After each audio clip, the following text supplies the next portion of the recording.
बुद्ध के समय में वैशाली नगर में एक बहुत ही खूबसूरत राजनर्तकी वैश्या रहती थी। उसका नाम आम्रपाली था।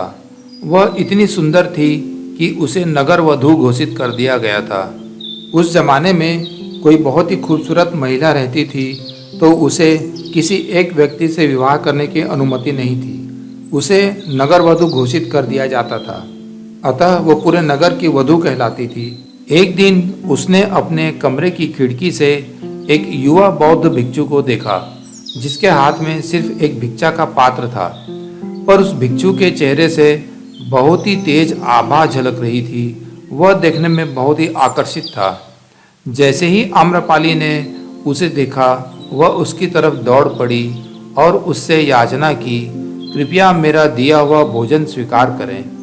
भिक्षु द्वारा भोजन ग्रहण करने के पश्चात आम्रपाली ने कहा, 3 दिवस के पश्चात वर्षा ऋतु आरंभ हो रही है। मैं आपको अपने घर चातुर्मास पर रहने के लिए आमंत्रित करती हूँ। वर्षा ऋतु के काल में बौद्ध सन्यासी भ्रमण नहीं करते थे। वे उस 4 महीने के दौरान किसी एक जगह पर विश्राम करते थे। बाकी के 8 महीने वे भ्रमण करते थे। तो उस युवा भिक्षु ने कहा, मैं अपने गुरु की आज्ञा लूँगा। अगर वो मुझे आज्ञा देंगे तो ही मैं आऊँगा। यह कहकर वह लौट गया। युवा भिक्षु आश्रम आकर बुद्ध के चरण छुए और उन्हें सारी बात बताई।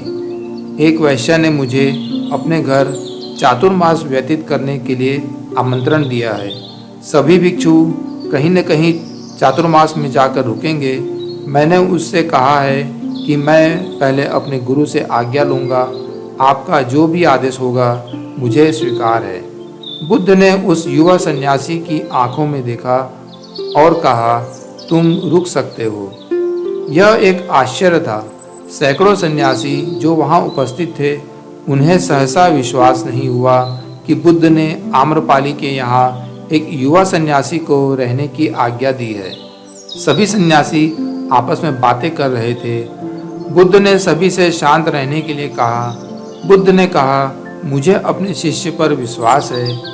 मैंने उसकी आंखों में देखा है। उसकी आंखों में कोई वासना नहीं है। यदि मैं उसे ना कहता तो भी उसकी कोई भावना आहत नहीं होती। मैंने उसे आज्ञा दी और वह चुपचाप चला गया। इससे तुम सब इतना परेशान क्यों हो रहे हो? अगर कोई सन्यासी ध्यान में गहरे उतर गया है तो वह आम्रपाली को बदल देगा, और अगर वह ध्यान में गहरे नहीं है तो आम्रपाली उसे बदल देगी। अब ये ध्यान और वासना के बीच कौन जीतेगा ये देखना है। बस 4 महीने प्रतीक्षा करो। 4 महीने बीत गए। वह युवा सन्यासी आया और बुद्ध के चरण स्पर्श किए। उसके पीछे पीछे आम्रपाली भी आई और बुद्ध के चरण छुए और कहा, मैंने बहुत कोशिश की इस युवा सन्यासी को आकर्षित करने की, इसे लुभाने की, पर मेरी कोशिश विफल हुई। इसके उलट इसने मुझे अपने ज्ञान से सहमत कर लिया कि आपके चरण में ही सच्चा जीवन है। मैं अपनी सारी संपत्ति, धन आपके आश्रम को देना चाहती हूँ। कृपया स्वीकार करें और मुझे दीक्षा दें। बाद में आम्रपाली बुद्ध की प्रबुद्ध शिष्या बनी। अगर ध्यान गहरा है और विचार जागरूक है तो कोई भी प्रकार की वासना आपको प्रभावित नहीं कर सकती।